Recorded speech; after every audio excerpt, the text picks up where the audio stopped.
When federal agents searched her laptop, they expected to find love letters.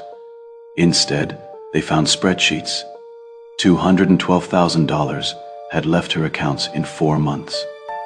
Wire transfers, escalating amounts, domestic shell companies. Her bank flagged the payments. Her friends warned her. Local police believed she was in denial. They were wrong. She wasn't confused. She wasn't blinded by grief. She wasn't waiting for him to come back. She was tracking him. Every transfer, every routing account, every corporate registration, every delay. By the time investigators stepped in, she had already mapped most of a $4 million fraud network from the inside. They thought she was grieving and vulnerable. She was, but she was also a former hospital CFO who understood how money moved and what happened when it tried to disappear. They believed they were studying her loneliness. They didn't realize she was studying their structure. I am Rafe Quinn. In March of 2024, I was asked to review a fraud case that had resulted in multiple federal arrests. A romance scam network operating inside the United States, targeting educated widows through investment forums. $4 million stolen across dozens of victims. What made this case different wasn't the scale. It was one of the victims, a woman named Elaine Mercer, 61 years old, Charlotte, North Carolina, former hospital CFO, recently widowed. She'd lost over $200,000. But when investigators finally got involved, they found something unexpected. She'd been tracking the scammers for months, had identified their network structure, their payment routes, their operational patterns. She'd escalated her own involvement intentionally, not because she believed the scam, but because she wanted to see how deep it went, and that decision nearly destroyed her. Elaine Mercer's husband died in August of 2022. Heart attack, sudden. No warning. They'd been married 4 years, no children, just the two of them. Friends said she handled it with composure, organized the funeral, managed the estate, returned to work briefly, then retired 6 months later. She was financially stable, pension, savings, life insurance payout. She wasn't desperate, just alone.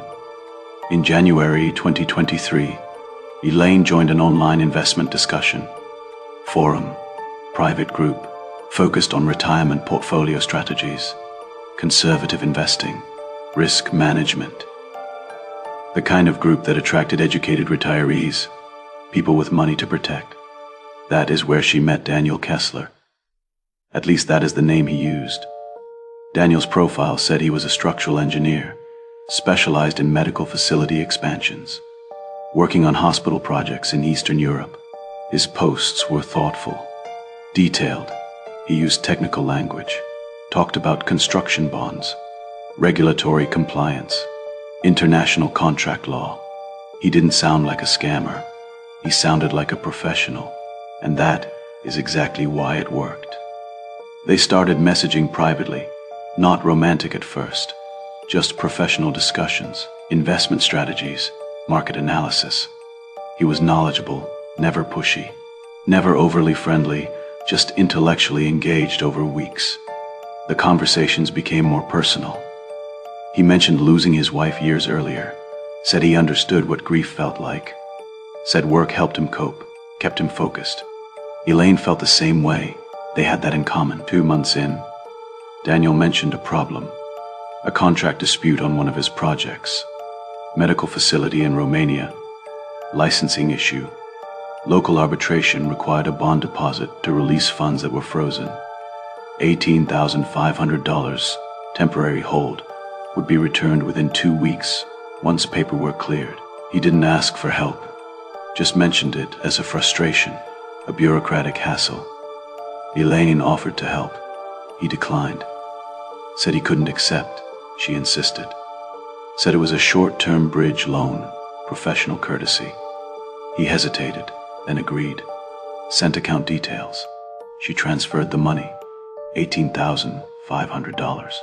The 14th of February 2023, 2 weeks passed.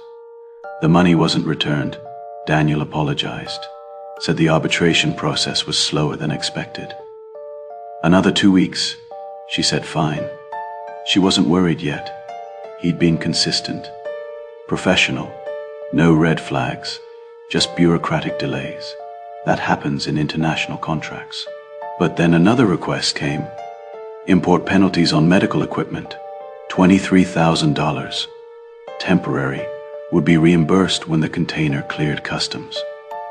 She hesitated this time, asked more questions. He provided documentation, customs forms, invoice numbers, penalty notices. Everything looked legitimate. She sent the money.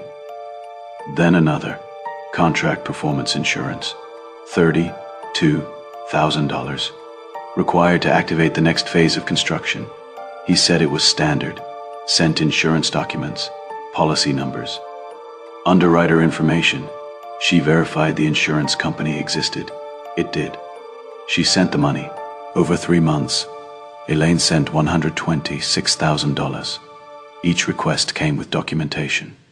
Each explanation sounded reasonable. Each delay had a bureaucratic justification. But the money never came back. Her bank flagged a transfer in May, called her, said the account she was sending to had been reported in connection with fraud investigations, asked if she knew the recipient personally. Had she met him in person? She said no, but she trusted him. Bank representatives said this fit a pattern. Romance scam. Financial exploitation. Elaine said it wasn't like that. This was a business arrangement. Professional. Not romantic. The bank said it didn't matter. The pattern was the same. Elaine insisted they process the transfer. They reluctantly did. A friend from her retirement group noticed she'd been withdrawn, asked if everything was okay. Elaine mentioned she'd been helping someone with international contract issues. The friend asked who. Elaine described Daniel. The friend said it sounded like a scam, asked if she'd video called him. Elaine said no, he was always traveling. Unreliable internet. The friend said that is a red flag. Elaine said she understood the concern, but this was different. She knew what she was doing, but here's what nobody knew. Elaine had started keeping records, detailed records. She'd created spreadsheets tracking every request, every transfer, every piece of documentation. She'd noted inconsistencies, language patterns that shifted, time gaps between communications, account numbers that changed. She'd started researching the shell companies, Daniel's payments routed through, found business registrations, looked up addresses, checked corporate filings. She wasn't ignoring red flags. She was cataloging them. By June, Elaine had identified something. Every payment she sent followed the same pattern. Money went to a domestic LLC, stayed there for 72 hours, then split into smaller transfers, routed to different accounts. Some went to cryptocurrency exchanges, some to payment processors, some disappeared into other LLCs. The routing was systematic, professional, not the work of a lone scammer. This was a network. In July, Elaine did something that confused investigators later. She increased her involvement. She asked Daniel about larger investment opportunities, said she had more liquidity available, was interested in co-investing in his projects. He was cautious at first, said he didn't want her to overextend. She insisted, said she'd reviewed the documentation, understood the risks, wanted to participate. The requests got bigger. $58,000 for equipment procurement, $42,000 for regulatory licensing, $39,000 for logistics coordination. By September, she'd sent $212,000 total.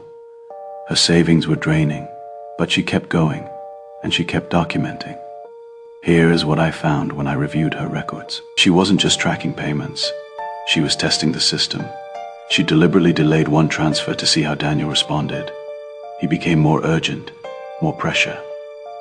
She noted the change. She'd asked specific questions about contract details that didn't match previous information. Caught contradictions, documented them. She'd requested to speak with his project manager. He said that wasn't possible.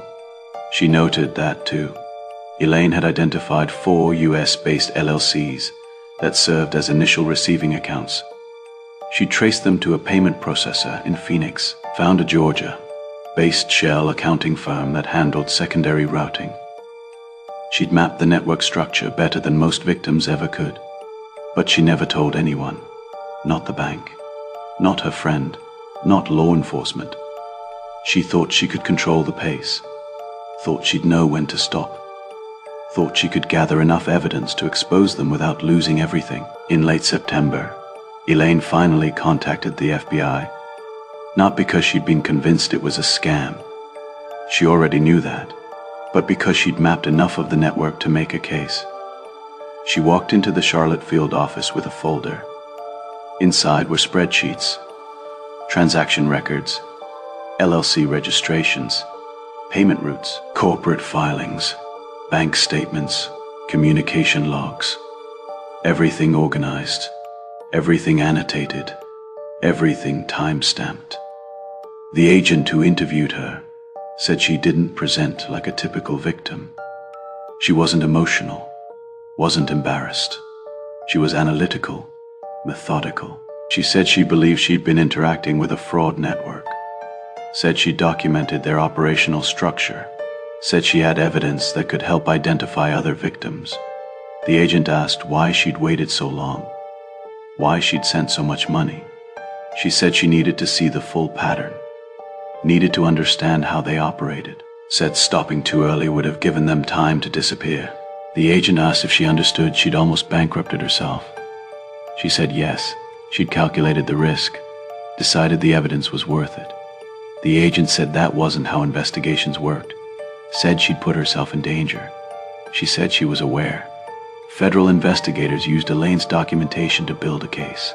They identified the Phoenix payment processor, found it was processing transactions for multiple romance scam operations, identified the Georgia accounting firm, found it was creating shell companies for fraud networks, traced payments back to other victims, found 37 people who'd sent money to the same network. Total confirmed losses, $4.2 million. In January 2024, federal authorities executed warrants, arrested 4 people in connection with the payment processing operation, seized records, froze accounts. The network fractured. Some operations shut down, some moved, but the voice behind Daniel Kessler was never identified. The person Elaine had been communicating with for 9 months disappeared. No arrest, no identification, just gone. Elaine recovered about $74,000, roughly 35% of what she'd lost. Some of the seized funds were returned to victims, but most of the money had already moved through too many layers. Converted to cryptocurrency, transferred internationally. Gone. When I spoke to Elaine months later, she said she didn't regret documenting the network. Said it led to arrests that might not have happened otherwise. Said other victims got some money back because of the evidence she gathered. But she also admitted she'd underestimated how far she'd go. Said she'd planned to stop at 100,000. Then 150. Then told herself just a little more, just enough to confirm the next layer. She said the line between investigating and being consumed kept moving. And by the time she realized how deep she was, she'd risked everything. Her friend from the retirement group told investigators Elaine had become obsessed. Said she'd stopped socializing, stopped answering calls, spent hours every day researching LLCs and payment processors. Said it wasn't grief anymore. It was something else. A fixation. The friend said she'd tried to intervene, tried to convince Elaine to stop. But Elaine said she was close to something, close to understanding how it all connected. The friend said that is when she knew Elaine had lost perspective. Here is what troubles me about this case. Elaine Mercer was intelligent, educated, financially literate. She recognized the scam early. But instead of stopping, she escalated. She believed her analytical skills would protect her, believed she could manage the risk, study the predator without becoming prey. But intelligence doesn't prevent emotional vulnerability, and control can become overconfidence. She told herself she was investigating, but every transfer was still a loss. Every delay was still hope that maybe this one would be different. Every piece of documentation she verified gave her another reason to continue. She was observing the pattern, but she was also part of it. And the line between those two things became invisible. The network Elaine exposed is still operating. Different names, different accounts, different victims. Federal investigators shut down one payment processor, but others exist. The model works because it is professional, because it targets educated people who think they're too smart to fall for scams, because it uses real business language, real documentation, real delays that sound plausible. And it works because victims like Elaine exist. People who recognize the manipulation but think they can outsmart it. People who believe their intelligence gives them immunity. People who think they can control how deep they go until they can't. In November 2024, a woman in Seattle reported a similar scam. Investment forum, structural engineer, international contracts, same language patterns, same escalation structure. Investigators believe it is a reconstituted version of the same network. Different names, same operation. Elaine's case led to 4 arrests, partial fund recovery, network disruption, but it cost her $212,000, cost her months of obsession, cost her relationships she didn't maintain because she was too focused on spreadsheets. She thought she was taking them apart, but they were taking her apart too. She wasn't naive. That is what made it worse. She saw it coming, documented every step, and still couldn't stop herself from going deeper, because studying predators from inside their system requires precision she didn't have, because the need to understand became more powerful than the need to protect herself, because she thought grief and intelligence couldn't coexist with vulnerability. But they did. They thought she was grieving. She was. They thought she was lonely. She was. They thought she was vulnerable. She was. But she was also something they didn't expect. She was someone who would document them, map them, expose them, even if it destroyed her in the process. They misjudged her, but she misjudged herself too. This is Midnight Ledger, where the smartest people sometimes make the most dangerous decisions, and the line between investigation and obsession disappears when you are standing on it.